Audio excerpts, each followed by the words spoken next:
Welcome back. In this lesson, we're going to start talking about some other possible reasons why appliances may or may not be successful. You know, traditionally, kind of the story I have about what happens for a clinician is patient comes in, perhaps the patient has some sort of facial pain. The dentist makes the type of occlusal appliance they were taught to make. Sometimes it works, and sometimes it doesn't. If it doesn't, most of the time the dentist assumes that they didn't make the right kind of appliance or they didn't adjust the bite correctly. In other words, we think about it as mechanical. We think about this chart that we saw in a previous lesson. Typically, when we think about these different kinds of appliances, they have different mechanics. Anterior bite planes have no posterior occlusion. Full coverage appliances have occlusion on all the teeth. Posterior pivots have no anterior occlusion. Full coverage appliances that have ramps on the front have anterior guidance as opposed to those that don't. Those are all mechanical descriptions of differences in their occlusion. But the reality is there are other reasons that appliances may be in fact successful. So what I want to do is I want to walk through sort of a simplified appliance selection process, and then let's talk about some of the reasons besides mechanics that appliances may or may not work. So when I think about appliances, to make them easier to understand, I typically think about a segmental appliance, that is one that doesn't cover all of the occlusion, full coverage appliances where all the teeth are in occlusion, and then I want to break down a few appliances into what I'm going to call specialized appliances. You don't use them often, but there may be occasional times that they could be beneficial. Usually the specialized appliances also carry the most risk with them. So when I think about a segmental appliance, the most common one I think of is an anterior bite plane. It has no posterior occlusion, only anterior contact. And then when we think about full coverage appliances, really the decisions we have to make is, are you going to build your full coverage appliance so the occlusion is built with the condyles in a seated condylar position, centric relation, and are you going to put a ramp on it so it has anterior guidance? Are you going to build it so the condyles are seated but there's no ramp on it, it's flat plane? Are you going to build it in the position of maximum intercuspation but put a ramp on it? Are you going to build it in MIP but not put a ramp on it? So those are the kinds of decisions you basically have to make when it comes to full coverage appliances. And then the specialized appliances would be anterior repositioning appliances, and apneic appliance would fall into that group.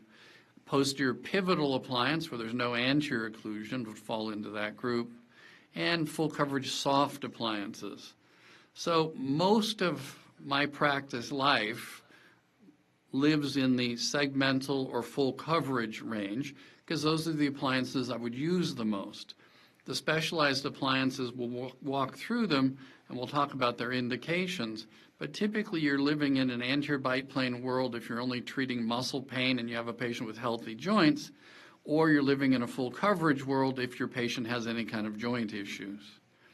So I think it's important, because we don't know how patients always respond to appliances, that when you build an appliance for a patient who has discomfort, you basically tell them these three things. The appliance may make you feel better, it may make you worse, and it may not do anything. And you need to tell them those things because those are all true. Appliances, depending on why the patient has the symptoms they have, appliances may make them better, they may make them worse, or they might not help at all. And all of those things are important, and especially in patients with pain, they need to know that there's no way for you to predict that this appliance is going to solve all of their problems. So let's talk about traditional beliefs about occlusal appliances.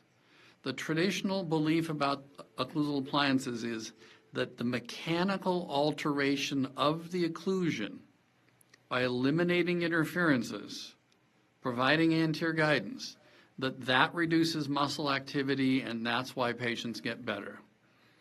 When we talk about jaw joint patients, patients who have jaw joint pain on loading, We know a full coverage appliance actually does provide mechanical support for the joint, and that mechanical support for the joint can get the patient better. So our traditional focus has very much been mechanics. So what's the other side? Well, now that we are becoming more and more aware of the issues around airway and around breathing disorders, it can very well be that, in fact, the reason some of our appliances succeed or fail is because of what they do to the patient's airway and the patient's ability to breathe. So when we think about it, what appliances also do is they increase vertical dimension. Increasing vertical dimension also increases the oral volume for the tongue. And when the tongue has a place to live, it means the tongue doesn't have to go back, impinging on airway. So it may very well be that sometimes the reasons we're successful at managing a patient's bruxing, clenching, muscle pain, joint problems, is not because the mechanics of the occlusion changed, but instead that the alteration in the oral volume provided by the appliance, in fact, is what improved airway, and the improved airway and breathing help the patient sleep better, and now they have less pain. And when we kind of look for evidence of that, this is an interesting study out of Denmark that used NTIs to evaluate what happened during sleep with electromyographic activity. And they took 10 patients that had been diagnosed with sleep bruxism, and they used an NTI, and then they replaced it with a full coverage appliance, and they followed those patients and tracked using the masseter muscles how many sleep bruxism episodes there were per hour when they had no appliance in, when they had the full coverage appliance in, when they had the NTI in.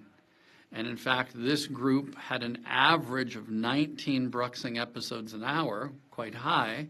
With the NTI, that went down to 9.2. With the flat plane, it only went down to 16.2, not much of a reduction. So traditionally what we'd say is, well, see, anterior-only appliances, mechanically, they reduce bruxism because when you don't have posterior occlusion, the patients don't clench and brux as much. It also may be, however, that in fact it's also improving the airway by opening vertical dimension and making more space for the tongue. So we're in an interesting time frame in the history of dentistry because we've always taken such a very mechanical approach to why appliances do things that they do. So the reason this is important to throw into the barrel in terms of your thought process is so that if you have a patient who doesn't do well on an appliance that you prescribed, it may be that you don't need to keep adjusting their bite. Maybe, in fact, you need to think about it biologically so that if the patient doesn't respond, perhaps, in fact, that's a good patient for you to have some sort of an airway screening, something as simple as pulse oximetry. Have them do a couple nights of pulse oximetry without the appliance in place, see what their oxygen saturation levels do and their heart rate does, then give them the appliance that wasn't effective, see what happens to their oxygen saturation and heart rate, and then perhaps consider altering the appliance or switching to a different appliance. Fundamentally, what we've always believed mechanically is that the reason an anterior bite plane worked, as I said earlier, is that in fact it does eliminate posterior occlusal contacts. That's the same reason when we make full coverage appliances, we typically do give them anterior guidance by putting a small ramp on them because we want to separate the posterior teeth, because mechanically we believe that in fact that reduces muscle activity. So I'm not saying that that's not true for many people, but I don't know that we can say it's true for everybody. And in fact, as I said, some of the reasons we may be successful is that in fact we're altering some of the physiology of these patients. Now, if you're using an appliance to manage the patient's joints, now we go an entirely different direction. Mechanically, what we want to do for joints that are painful is we want the posterior occlusion to help support those joints. If we use an anterior bite plane, we load the joint more, both in clenching and in excursions. If we use a full coverage appliance and we put a ramp on it so we have anterior guidance, now as soon as the posterior teeth separate, that anterior guidance loads the joint up. So if you know what you're doing is working on a patient whose joints need help and support, then most commonly from a mechanical perspective, you're going to go to a flat plane full coverage appliance. There may even be times that you actually want an appliance that actually has intentional built-in posterior interferences, so even when the mandible's moving, those joints are being supported. And then finally, if you're using an appliance to treat a patient where you can't seat the condyles because they're painful when you're seating them, so you can't use a fully seated condylar position, then in those patients, typically we use some sort of an appliance that's actually directive. It's either going to be totally flat plane, so the patient has the freedom to come forward on their own, or it's going to be a directive appliance where the appliance makes the patient close forward so that the condyle doesn't have the ability to go into that seated position. That photograph you're looking at is a classic design from Farrar and McCarty back around 1980, where if you'll notice there's on the full coverage appliance, there's a little piece of acrylic coming down and the lower incisor has to move forward to get closed. And what that does is it makes the patient's mandible stay forward. Those appliances were used to try and recapture discs and stop clicking and popping, but it's a directive appliance. It forces the patient into an anterior position. And the concept there is, again, don't let the condyle seat. If you have a joint that hurts when the condyle seats, don't let it seat. Keep the mandible farther forward.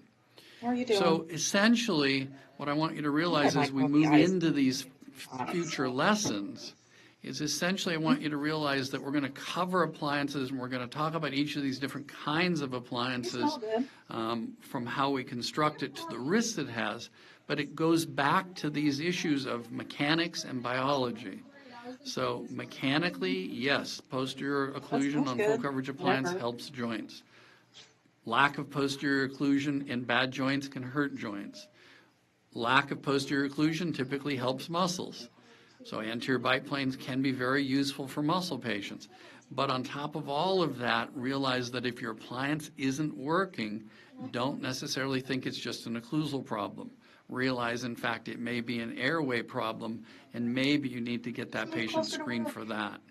So as we move into these next lessons, we're actually going to start tackling each of the different appliances, and we'll start filling out that chart that I presented a few series ago.